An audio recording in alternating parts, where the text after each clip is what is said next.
출애굽기 25장 16절에서 22절까지 함께 봉독하겠습니다. 내가 네게 줄 증거판을 궤 속에 둘지며 순금으로 속죄소를 만들되 길이는 2규빗 반, 너비는 1규빗 반이 되게 하고 금으로 그룹 둘을 속죄소 두 끝에 쳐서 만들되 한 끝은 이 끝에 또 한 그룹은 저 끝에 곧 속죄소 두 끝에 속죄소와 한 덩이로 연결할지며 그룹들은 그 날개를 높이 펴서 그 날개로 속죄소를 덮으며 그 얼굴을 서로 대하여 속죄소를 향하게 하고 속죄소를 궤 위에 얹고 내가 네게 줄 증거판을 궤 속에 넣어라. 거기서 내가 너와 만나고 속죄소 위 곧 증거궤 위에 있는 두 그룹 사이에서 내가 이스라엘 자손을 위하여 네게 명령할 모든 일을 네게 이르리라. 아멘. 우리가 지금 계속해서 출애굽기를 같이 읽고 있는데 오늘 본문은 하나님께서 모세에게 성소, 하나님이 계시는 집이죠. 오늘날로 얘기하면 이제 교회당이죠. 교회당. 성소와 또 성소에 들어갈 기물, 그것을 제작할 그 방법, 이것을 이제 자세히 알려주는 그런 내용인데, 그 중에서 법궤라고 하는 거죠. 법궤. 많이 들어보셨을 겁니다. 뭐 성궤, 영어로는 그냥 ark 이렇게도 또 이 외래어로 그대로 쓰기도 하고 그러죠. 예, 성궤, 법궤 혹은 증거궤, 성경에는 또 그런 말로도 사용이 됩니다. 예, 그것을 제작하는 방식, 이것을 일러 주십니다. 그래서 내용을 보면은 다소 사무적인 정보들이 있죠. 예, 몇 규빗, 몇 규빗. 요즘에 얘기하면 몇 센티미터, 몇 센티미터 이런 이제 정보를 알려주는 것이거든요. 그래서 좀 사무적이다 싶은데 그 정보에 단순히 어떤 제작의 정보만 있는 것이 아니고 신앙의 원리가 거기에 실려 있습니다. 신앙의 원리. 신앙의 원리라고 하는 것은 결국 우리가 신앙생활을 하는 그 목적의 바탕이 되는 어떤 생각이죠. 신앙의 원리라고 하는 게. 우리가 신앙생활을 한다고 했을 때 목적을 갖고 있지 않습니까? 어떤 목적을 갖고 우리가 신앙생활을 하거든요. 그 목적이 뭡니까? 우리가 신앙생활하는 목적이 뭐죠? 제일 쉽게 얘기할 수 있는 게 뭐죠? 예, 죄의 용서, 그렇죠? 그리고 영혼의 구원, 그리고 이 세상을 살아가면서 세상이 주지 못하는 그런 평안. 나름대로 이제 이 표현은 다르지만은 다들 이렇게 목적들을 얘기를 하잖아요. 그런데 그 목적들은 실은 하나로 다 통해요. 그렇죠? 세상이 주지 못하는 평안, 이거는 죄의 용서가 이루어지지 않으면 불가능하거든요. 그리고 영혼의 구원에 대한 확신이 없으면 그 평안을 누릴 수가 없습니다. 그래서 이 표현들은 다 다르지만은 이 목적들은 결국은 구원의 완성이라고 하는 그 지점으로 수렴이 됩니다. 다 같죠. 목적이 표현만 달라도 다 같은 걸 나타낸다는 것이죠. 왜 그러냐? 원리가 같기 때문에 그런 거예요. 원리가 같아서. 그 모든 목적들을 이루어가는 원리가 공통적이기 때문에 결국 표현이 달라도 같은 목적을 구현하는 그런 결과를 이제 얻게 한다는 것이죠. 그래서 오늘 본문을 함께 묵상을 하면서 우리가 가지고 있는 그 신앙, 그것의 바탕이 되는 원리가 뭘까? 이걸 우리가 살펴보도록 하겠습니다. 원리를 알면은 우리 신앙생활에 여러 가지 변수들이 있더라도 원리가 그것이야, 이런 생각만 확인하게 되면은 그 변수들에 대해서 해석할 수 있는 능력도 생기죠. 물론 이겨내고, 이것도 이제 우리가 얻을 수 있는 효과입니다. 그래서 우리가 믿고 있는 그 신앙, 그것의 원리가 뭘까? 어떤 원리에 따라서 우리의 신앙생활은 이루어지는 것일까? 그것을 같이 한번 묵상을 해보도록 그렇게 하겠습니다. 오늘 본문을 보면은 이제 하나님께서 모세를 산으로 부르셨죠. 시내산으로 부르셨습니다.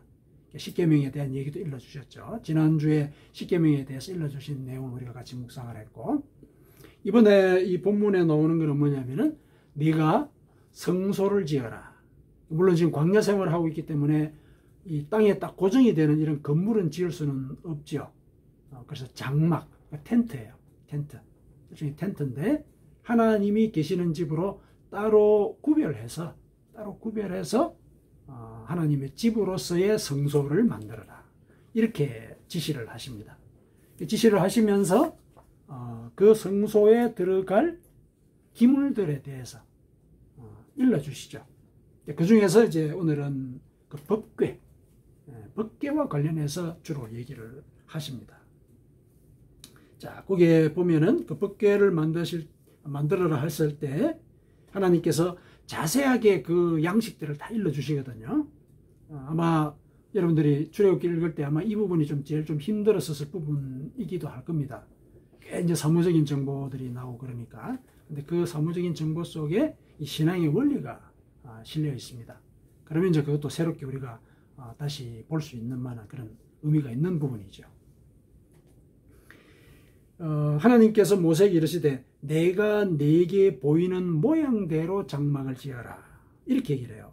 오늘 본문과 앞쪽에 8절 9절에 보면은 내가 네게 이르는 모양대로 장막을 짓고 기구도 그 모양대로 해라. 다 일러주신다는 얘기죠. 그러면서 법궤를 만들 때는 조각목으로 궤를 짜라. 법궤, 상자죠. 궤라고 하는 게 상자죠. 상자를 짜되 길이는 2규빗 반, 너비는 1규빗 반, 높이는 1규빗 반이 되게 하고 순금으로 그 궤를 싸라. 이렇게 얘기를 합니다. 10절에 그렇게 되어 있죠. 규빗이라고 하는 것은 오늘날로 치면 약 한 45cm 정도 됩니다. 어떤 경우는 53cm까지 이제 오차가 생기기도 해요. 규빗은 옛날에 물건을 잴 때는 자가 없었으니까 신체를 이용을 했어요. 신체. 그래서 뭐 피트다, 뭐 이런 얘기하죠. 그 발로 잰 거죠. 발로 잰 거. 그렇죠? 그 다음에 규빗은 뭐냐면 여기 발꿈치에서 손끝까지예요. 발꿈치에서 손끝까지. 이걸 규빗이라고 그랬습니다.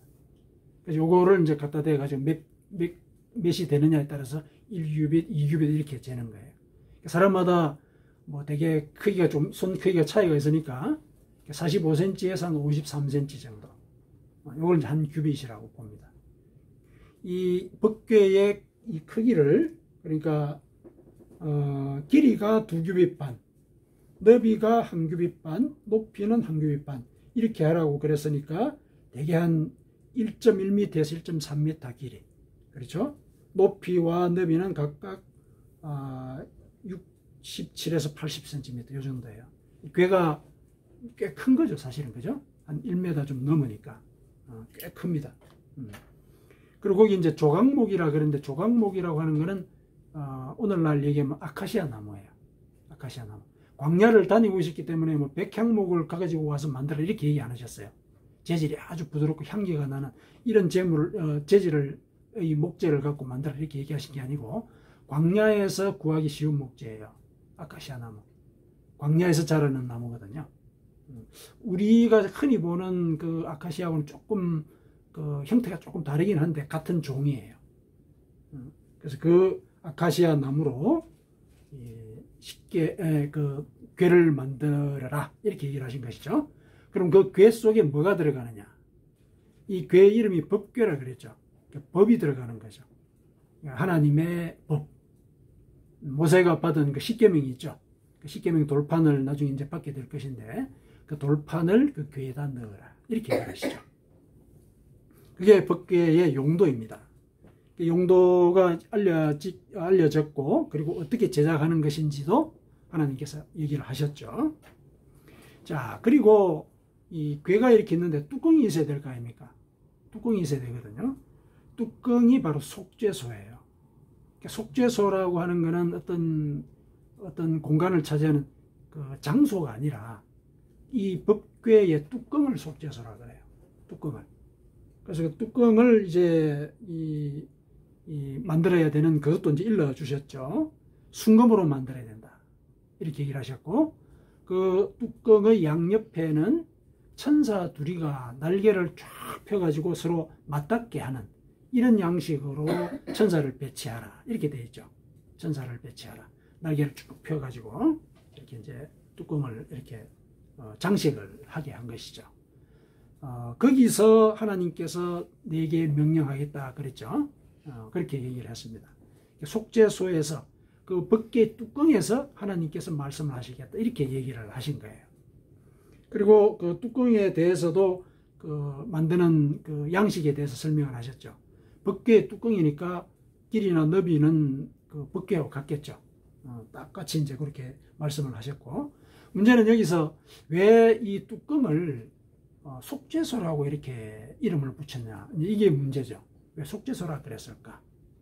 근데 속죄소는 이제 우리말 번역입니다. 우리말 번역인데, 이 영어 번역을 보면은 자비의 자리라고 이렇게 번역이 되어 있어요. 원래 히브리 원어는 그냥 뚜껑이란 뜻이에요. 예, 뚜껑. 히브리 원어는 뚜껑이라 그랬는데, 이거를 영어로 번역을 했을 때, 그때 그 번역가들은 이거를 하나님의 자비가 임하는 자리다. 그래가지고 자비의 자리. 이렇게 번역을 했어요. 아마 그 번역을 보고 우리말로 번역을 하면서, 다시 번역을 하면서 속죄소다. 이 자비라고 하는 게 이제 하나님께서 죄를 용서하시는 그런 자비를 베푸시는 곳이다. 이렇게 해석을 한 것이죠. 그렇게 해서 이름을 속죄소다. 이렇게 이름을 이제 붙인 겁니다. 이제 어쨌든 뭐 속죄소라고 하는 것이 어떤 공간을 차지하는 장소가 아니라 벗개 뚜껑이다. 요거 이제 이해를 하시면 되겠죠. 자, 거기서 그룹이라는 또 용어가 또 나오죠. 그룹. 19절에 보니까 그룹. 이 그룹이라는 게 영어 때문에 우리가 좀 혼동을 하게 되는데, 이 그룹은 히브리 말이죠. 히브리 말입니다. 이 천사의 그 품급이 있어요. 천사들이. 이 9품급으로 나눠요. 물론 이거는 이 기독교 신앙 전통에서 나눈 것이고 성경에는 확인할 길은 없습니다. 근데 예전부터 이제 내려오는 전성을 통해서 천사는 9등급으로 나눠져 있다. 그런데 그 제일 상등급에 세라핌과 케루빔이 있다. 이렇게 얘기를 해요. 세라핌이 성경에는 스랍이라고 번역이 되어 있어요. 우리 성경 보면 스랍. 그리고 케루빔을 그룹이라고 번역을 해요. 우리말로. 이 그룹은 그러니까 이 영어에서 집단을 나타내는 그런 말이 아니고 천사의 등급을 나타내는 겁니다. 그러니까 이 세라핌 밑에 있는 등급이에요. 그런데 이거는 이 등급 자체가 무슨 직급이나 지위의 차별을 나타내는 게 아니에요. 이거는 맡은 역할이 달라진 이름이 달라진 겁니다.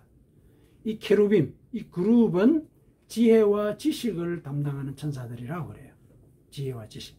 그러니까 하나님께서 그 자리에서 이스라엘 백성들에게 명령을 내리신다 그랬으니까 이건 하나님의 지혜가 필요한 과정이잖아요. 하나님의 명령을 내리시는 곳이니까. 그러니까 그런 일을 이제 이 케루빔의 상을 통해서 알려주시는 것이죠. 그 얘기입니다. 자, 그렇게 구성이 되어 있죠. 이렇게 만들으라고 이제 얘기를 하셨습니다. 그런데 거기서 이제 우리가 좀 더 의미를 갖고 봐야 되는 것이 이제 22절에 보니까 속죄소에 대해서 설명을 하실 때, 거기서 내가 너와 만나고 속죄소 위 곧 정극의 위에 있는 두 그룹 사이에서 내가 이스라엘 자손을 위하여 네게 명령할 모든 일을 네게 이르리라. 이렇게 얘기를 하셨죠. 두 천사가 보고 있는 그 아래에 공간이 있지 않겠습니까? 뚜껑하고 천사가 바라보는 그 공간. 거기서 내가 너희에게 명령할 것을 이루겠다. 이렇게 얘기를 하시죠. 그러니까 거기가 바로 하나님을 만나는 장소예요. 거기서 내가 너와 만나고, 이렇게 얘기했죠. 너와 만나고. 하나님께서 인간을 만나는 장소가 바로 거기다. 이렇게 지적을 하시는 것이죠. 그렇죠? 그런데 이제 우리가 여기서 생각해 볼 거는, 하나님을 만난다라고 하는 것, 이게 기본적으로는 우리가 하나님을 만난다고 하는 것은 죄의 용서가 전제되어 있다. 이거 우리가 생각을 해야 되죠. 죄가 있는 존재는 하나님을 볼 수가 없거든요. 볼 수가 없어요. 그런데 하나님이 거기서 내가 너를 만나겠다라고 얘기하신 것은 죄를 용서해 주신다는 게 이게 전제되어 있는 거죠. 그 자리에 오면은. 그러면 이제 거기서 하나님이 내가 이스라엘 백성들과 만나겠다. 이 얘기죠. 이 얘기입니다. 그래서 그곳에서는 죄의 용서가 전제되어 있기 때문에 그래서 이제 이름을 속죄소라고 이렇게 이제 우리말로는 이제 번역을 한 것이죠. 영어에서는 거기에서 바로 하나님의 자비가 베풀어지는 곳이다. 이런 개념으로 해석을 해서 이제 그렇게 이름을 붙인 것이죠. 그래서 이스라엘 백성들은 나중에 이제 국가도 안정이 되고 성경의 어떤 제사 제도도 이렇게 정리가 되었을 때 그때 대제사장이 성소에 들어갑니다. 들어가서 제사를 지낼 때 양을 잡지 않겠습니까? 피가 나오죠. 그럼 그 피를 이 속죄소 이 뚜껑에다가 앞에 그리고 위에 피를 뿌리게 됩니다. 그러니까 양의 피를 뿌렸다는 얘기는 결국 이것은 죄의 속죄를 강구하는 그런 의미가 있는 것이거든요. 그래서 속죄소에서는 죄의 용서가 전제되어 있다. 그리고 죄의 용서가 전제되어 있기 때문에 하나님께서 내가 너를 만나는 곳이다. 이렇게 이제 얘기를 하신 것이란 말이죠. 그래서 우리가 하나님을 만났을 때 하나님은 거기서 내가 너희에게 이를 명령을 너희가 듣게 될 것이다. 이렇게 얘기하는 거죠. 물론 이제 이 과정을 모세에게 얘기하고 있기 때문에 모세를 통해서 결국 이것이 이스라엘 백성들에게 전달이 되기는 할 겁니다. 그러나 모세는 인간의 대표로 그 자리에 가 있는 거죠. 인간의 대표로. 그래서 모세에게 하신 말씀은 바로 우리에게 하신 말씀이에요. 내가 너를 만나는 거, 그거는 바로 죄가 용서된 그 현장이다. 이 얘기죠. 그 얘기를 이제 우리에게 일러주신 겁니다. 그래서 속죄소의 의미가 이제 그러한 것이다 라고 하는 거, 그거를 기억을 하실 필요가 있습니다. 자, 이와 같이 이제 우리가 하나님께서 이 법궤를 만드는 데 있어서 여러 가지 자세한 정보와 또 뭐 의미까지 일러주신 이제 거기에서 우리가 주목을 하면서 생각을 해봐야 되는 부분, 속죄소의 그 의미입니다. 다시 한번 이제 정리를 하자면은 그 속죄소가 결국은 내가 너희와 만나는 곳이다 라고 하는 이제 그 자리의 의미죠. 그래서 거기서 우리가 만난다라고 했을 때 우리는 실은 우리 신앙의 목적도 다 이루어질 것이다 이렇게 생각하셔도 됩니다. 우리가 사실은 신앙생활을 하는 그 근본 이 목적이라고 하는 것은 하나님을 만나기 위한 것이거든요. 우리가 생각하고 있는 하나님 이 신앙의 목적은 다른 말로 하면은 하나님을 만나고자 하는 거예요. 하나님을 만나게 되면은 우리가 죄의 용서도 받게 되고 영혼의 구원도 얻게 되고 그리고 세상이 주지 못하는 평안도 우리가 얻게 되는 것이거든요. 그러니까 하나님을 만나는 것, 이게 바로 신앙의 목적에 대한 또 다른 표현이다. 이렇게 얘기를 할 수가 있습니다. 그런데 그게 속죄소에서 이루어진다라고 하는 것이죠. 그렇다면 우리가 신앙생활을 하는 그 목적을 이루는 그 원리를 우리가 표현을 하자면 하나님을 만나는 것, 이게 바로 신앙의 원리가 되겠다. 이렇게 얘기할 수 있는 것이죠. 지금 이 설명의 이 흐름을 이해를 하시겠죠. 우리가 하나님을 만날 때 우리 신앙의 목적이 다 이루어진다. 그러면은 신앙의 목적을 전부 다 이룰 수 있는 그 원리가 뭐냐?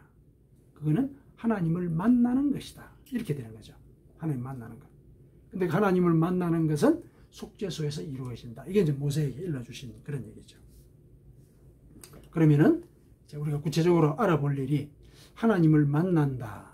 이게 뭘까? 이거죠. 이걸 알아야 되겠죠. 하나님을 만난다. 근데 우리가 성경을 이렇게 읽어보다 보면은 하나님은 영이시니 사람이 하나님을 본 자가 없다. 출애굽기 읽어보면 하나님을 본 자는 죽는다. 이런 얘기도 하죠. 하나님을 본 자는 죽는다. 이 죄가 있는 존재는 하나님 앞에 설 수가 없습니다. 이거는 빛과 어둠의 관계와도 같은 거예요. 어둠이 빛이 비치면은 샥 어둠이 없어지는 것과 같은 그런 원리입니다. 그래서 우리 죄인인 인간은 하나님 앞에 설 수가 없고 하나님을 볼 수가 없습니다. 그런데 어떻게 하나님을 만나느냐? 당연히 의문을 제기할 수 있죠. 어떻게 하나님을 만나느냐? 하나님은 분명히 이곳에서 내가 너를 만나겠다 얘기하셨는데 어떻게 만나는 걸 만난다라고 얘기할 수 있느냐? 당장 의문을 제기할 수 있는 부분이지 않습니까? 어떻게 하나님을 만난다? 이렇게 이제 생각하다 보면은 이제 성경의 신앙의 선조들이 보여준 그런 원리들은 있지요. 모세도 그랬지만 하나님과 음성으로 대화를 하지 않았습니까? 대화를 했죠. 십계명을 일러주신 것도 다 말씀을 하신 것이거든요. 그러면은 그렇게 말씀을 들으면은 만났다라고 할 수 있죠. 눈으로는 보지는 못하지만 음성으로 일러주셨으니까 만났다라고 얘기를 할 수 있습니다. 그런데 이 만난다는 거 이게 좀 쉽지가 않잖아요. 또 음성을 듣는다는 게 쉬운 일이 아니거든요. 그런데 하나님께서는 분명히 내가 거기서 너를 만나겠다 이렇게 얘기를 하셨고 거기가 속죄소다 이걸 얘기하셨잖아요.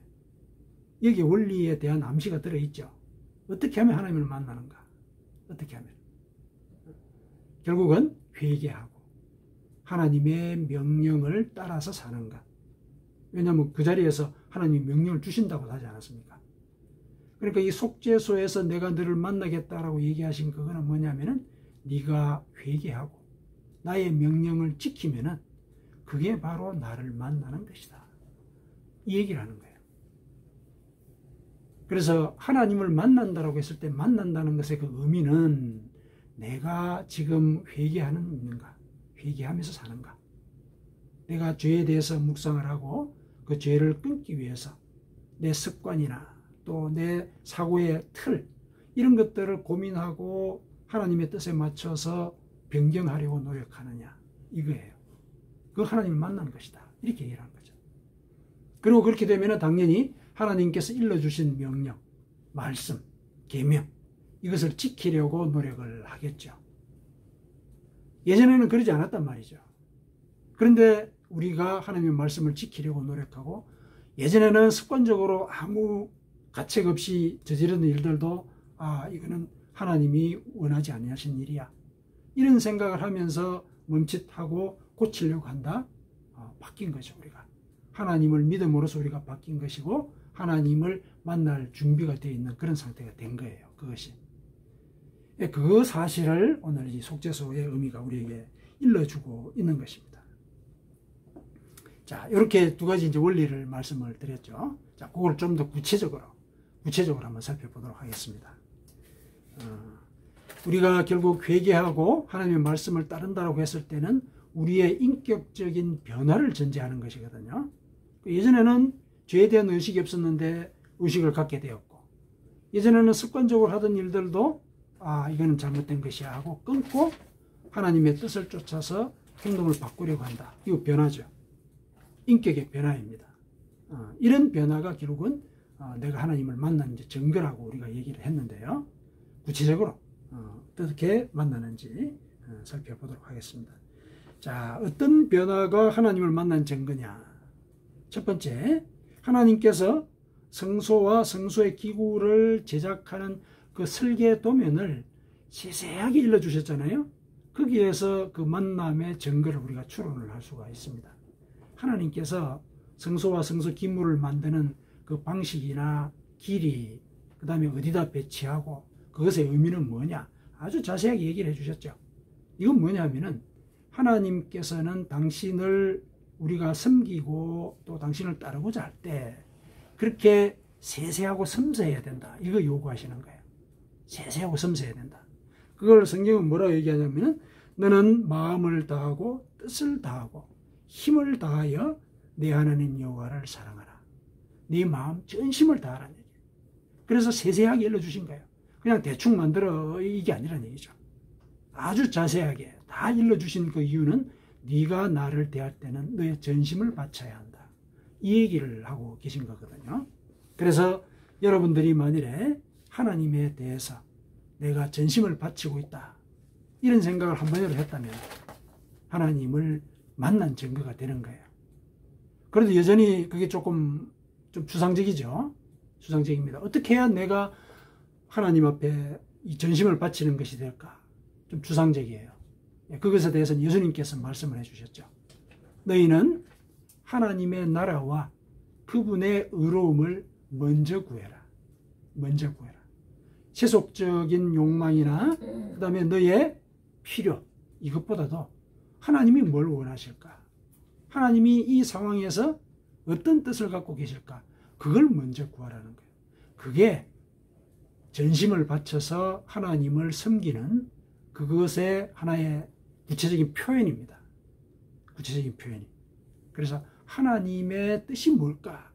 어떤 일 앞에서. 그것을 여러분들이 만일에 먼저 고민하고 생각한다면 예전하고 분명히 달라진 부분이잖아요.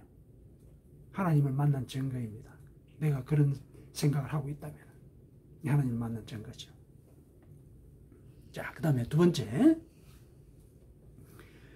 십계명이 들어갈 법궤를 아카시아 나무로 만들어라 그랬죠.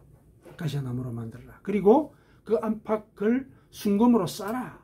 이렇게 명령을 하신 데서 하나님을 만난 증거를 우리가 찾을 수가 있습니다. 아카시아 나무는 사실 우리나라에서는 별로 쓸모가 없는 제목이죠. 막 이렇게 꾸불꾸불하고 막 이렇게 해가지고 쓸모가 없거든요. 근데 광야에서 이 아카시아 나무가 자라났다라고 하는 것은 뭐냐면은 이 나무의 재질이 굉장히 단단하다는 얘기예요. 물도 없는 데서 이렇게 어쨌든 깊게 뿌리를 내려가지고 물을 얻어내가지고 자라왔기 때문에 재질이 굉장히 단단해요. 그래서 벌레가 잘 쓸지 않는다고 그럽니다. 벌레가 잘 쓸지 않아요. 광야에서 아무데나 구할 수는 있긴 하지만은 벌레가 멀지 않는 이런 그 나무라는 얘기죠. 그러니까 의미를 우리가 짐작을 할 수 있겠죠. 왜 그런 나무로 십계명을 보관하는 궤를 만들어라 했는지. 그리고 게다가 그 나무의 궤를 순금으로 싸라 그랬어요. 그러니까 기본적으로 십계명을 싸는 그 그릇은 변질이 돼서는 안 된다는 얘기죠. 변질이 돼서는 안 된다. 나무도 변질이 되기 어려운 것. 게다가 그 가를 순금으로 다 쌌다. 이 변질을 전제하고 있지 않는 거예요. 근데 이 그릇이라고 하는 것, 이거는 우리의 마음을 가리키죠. 하나님을 믿는 자는 우리 마음속에 하나님의 말씀, 십계명이 그 속에 들어있잖아요. 그렇죠. 그러니까 내가 만일에 하나님의 말씀을 마음속에 품고 이 말씀에 대해서 내 마음이 변개되지 않고 변질되지 않으려고 노력하는 것, 이걸 내가 확인을 한다면은 그거는 하나님을 만난 증거라는 얘기죠. 하나님을 만난 증거다. 그러면은 하나님의 말씀을 품고 우리가 살기는 사는데 우리가 실수를 많이 하잖아요. 우리가 그런 죄를 다시 짓지 않겠다고 해놓고 또 저지르고 그러지요. 그리고 또 회개하고. 그러면 어떻게 이 마음을 변질되지 않은 상태로 유지하느냐? 어떻게 하느냐? 그거는 모세가 일러줬습니다. 뭐라고 얘기하냐면은 신명기 6장 6절에서 9절까지 이렇게 얘기를 했어요. 오늘 내가 네게 명하는 이 말씀을 너는 마음에 새기고 네 자녀에게 부지런히 가르치며 집에 앉았을 때든지 길을 갈 때든지 누워있을 때든지 일어날 때든지 이 말씀을 강론할 것이며 너는 또 그것을 내 손목에 메어 기호를 삼으며 내 미간에 붙여 표로 삼고 또 내 집 문 설주와 바깥문에 기록할지니라. 이게 뭐냐면은 우리 마음이 하루에도 여러 번 바뀌잖아요. 바뀌는데 마음을 변질되지 않게 지키기 위해서는 우리가 할 수 있는 방법을 다 동원하라는 얘기예요. 다 동원하라는 얘기죠. 우선 마음에 먼저 새겨야 되겠죠. 이 말씀을 오늘 내가 지켜야 되겠다. 새겨야 됩니다. 그러면은 그 말씀에 대해서 내 자녀에게도 가르치고, 자녀에게 가르치지만 가르치는 중에 나한테 또 강화를 하는 거예요. 그렇죠. 나한테 강화를 하는 거예요. 그리고 손목에 매서 기호를 삼아라. 그 말씀대로 손으로 할 일들을 해야 된다는 얘기죠. 그리고 미간에 붙여라. 생각하라는 얘기야. 미간에 붙이라는 얘기야. 생각하라. 그렇죠? 그리고 문설주와 바깥문에 그것을 기록해라.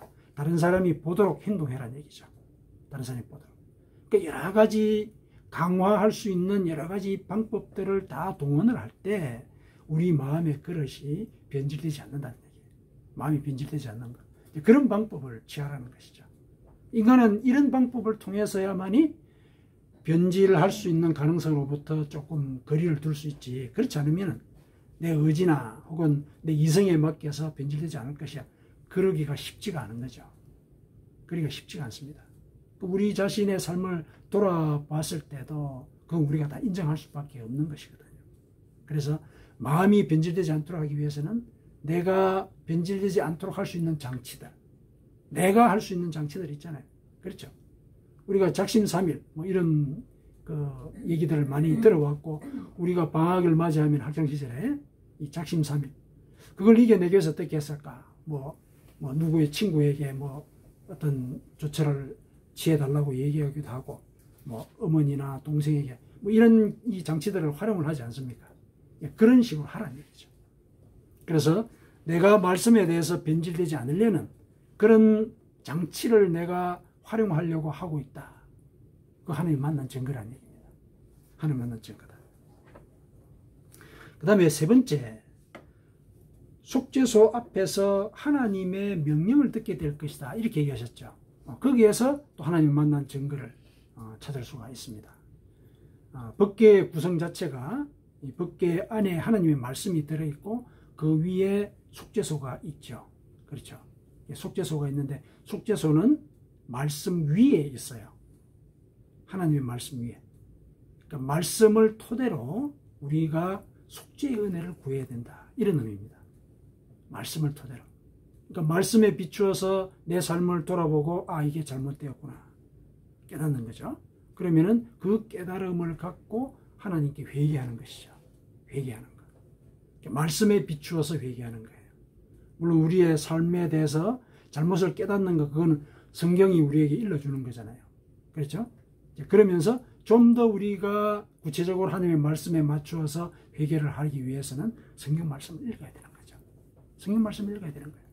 읽으면서 묵상하고, 그래서 내 생각에다가 하나님의 명령을 새겨 넣는 것이죠.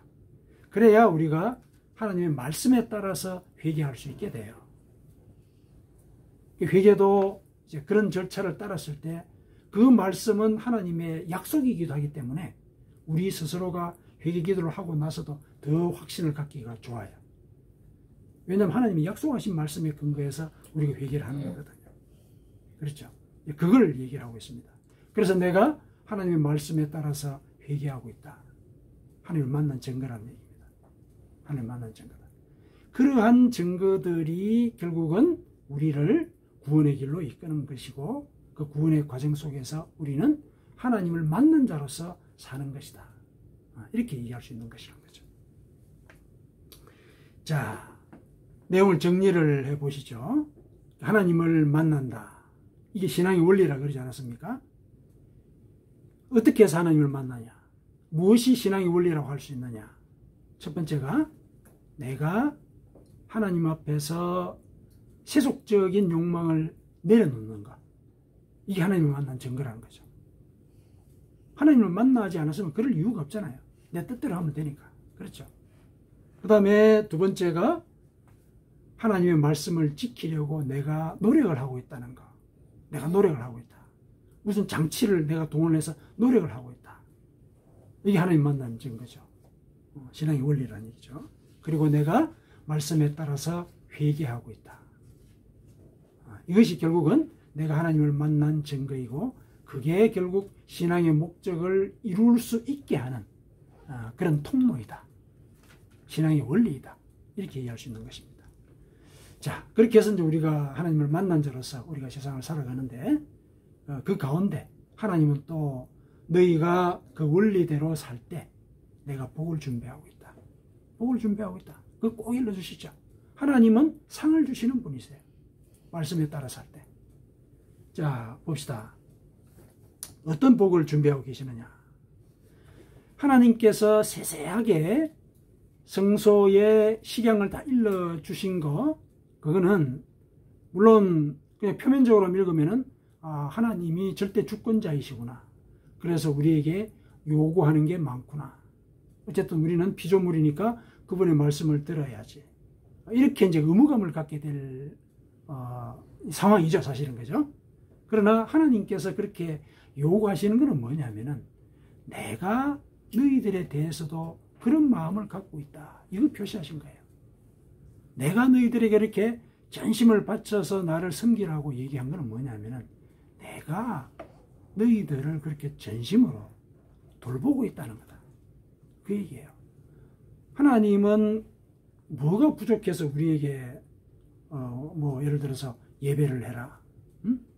뭐 기도를 해라, 또 뭐 물질을 바쳐라. 필요하신 게 없으세요. 근데 왜 그렇게 요구를 하시느냐?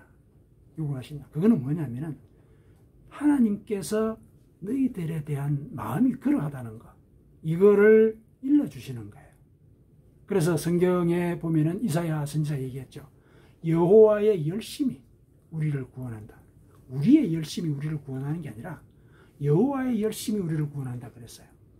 성경을 읽어보면은 하나님이 우리를 구원하기 위해서 모든 예를 쓰시는 걸 우리가 확인할 수 있습니다. 모든 예를 쓰시는 것. 결국 당신의 몸을 버려서 목숨을 바칠 그 정도까지 우리를 사랑하시고 우리를 돌보고 계신다는 것. 그걸 이제 우리에게 약속을 주신 것이죠. 그 다음에 두 번째는 우리가 말씀대로 살려고 할 때 또 어떤 은혜를 얻을 수 있느냐.